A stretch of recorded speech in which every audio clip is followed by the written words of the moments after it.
මේ තියෙන්නේ German travel මුන්ඩේ පාරේ ඉලෙක්ට්‍රිෂියන් ලයින් එක. කියන්නේ කරන්ට් එකෙන් දුවන්න පුළුවන් ට්‍රක් තියෙනවා මෙහි.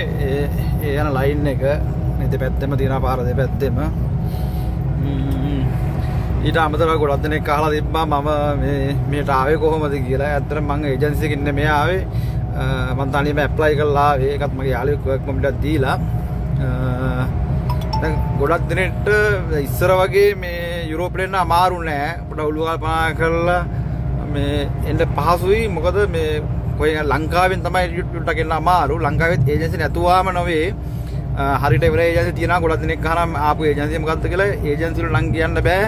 හේතුව ඒකේ වගකීමක් ගන්න බැරි නිසා. ඉතින් ගොඩක් දෙනෙක්ට දැන් තනියම ඇප්ලයි කරගන්න පුළුවන්. ඉතින් කාට හරි ඕන නම් කියන්න මම තනියෙන් ඇප්ලයි කරන විදිය නම් කියලා දෙන්න මැසේජ් එකක් දැම්මොත් මට. ඉතින් සාමාන්‍යයෙන්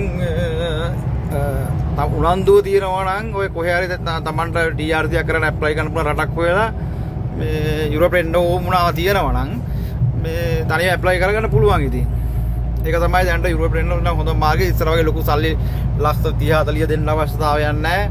සාමාන්‍යයෙන් ලක්ෂ 3-4ක් වගේ දීලා මේ යනකොට මේ වැඩේ කරගෙන එන්න පුළුවන්. තනියම ඒක කාටවත් දෙන්න ඕනේ නැහැ. තනියම ඇප්ලයි කරගෙන තනියම එන්න පුළුවන්. ඉතින් ඒකට පොඩ්ඩක් දැන් මිනිස්සු අහන ගොඩක් දෙනෙක් ඉංග්‍රීසි වල මෙහෙට ඇත්තටම ඉංග්‍රීසි අවශ්‍ය නැහැ. සාමාන්‍යයෙන් බේසික් පොඩ්ඩක් yes no කියා ගන්න පුළුවන්කම තියෙනවා. මම නම් මෙලෝදියක් මේ එනකොට ඉංග්‍රීසි මේ බෑ. ඇත්තම කිව්වොත් මට එනකොට මේ ට්‍රක් ගලවන්නත් බෑ. මම ට්‍රක් මේ ලංකාවේ ට්‍රක් ගලවපු මිනිහෙක් නෙමෙයි. ඉතින් ඒක අර තමන් උනන්දුව කැපවීම මත මම ඒ දේ ඉගෙන ගත්තා.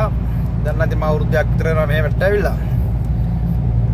ඉතින් ඕගොල්ලන්ටත් මේ ඉංග්‍රීසි දැනුම අරග මේක අවශ්‍යතාවයක් නැහැ. ඉතින් C කැටගරි ලයිසන් එකක් හදාගෙන යුරෝපෙට ආවොත් යුරෝපෙට ඩ්‍රයිවර්ලා කොච්චර ආවත් මදි.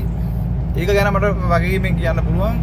ඩ්‍රයිවර්ලා ගන්නවා මේ තියෙන්න තමයි තියෙන්නේ. ඉතින් තමන්ගේ උනන්දුව කැපවීම මත බොහොම ලේසියෙන් එන්න පුළුවන්. ඉස්සර තරම් අමාරු නෑ. ලංකාවෙන් තමයි පොඩ්ඩක් එන්න අමාරු.